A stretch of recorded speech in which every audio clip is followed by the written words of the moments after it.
Здравейте! Днес ще ви покажа как си приготвих тези вкусни чеснови хлебчета, пълнени с кашкавал. Използвах от полуготовите питки, които мисля, че има в Lidl, но ако не намерите от тях, може да използвате и обикновена франзела. Първо нарязах 2 скилитки чесън, посолих и притрих с ножа, след което ги добавих към 40-50 грама масло и нарязан магданоз. Питките разрязах първо на филийки, като не стигам до края, и след това им направих един разрез по дължина.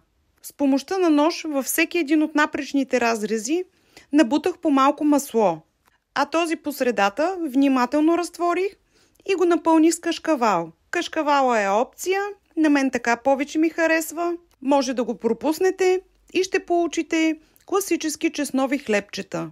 Запекох ги в ерфраер на 200 градуса за 6 минути, но може да ги запечете и във фурната за около 15 на минути на 180 градуса.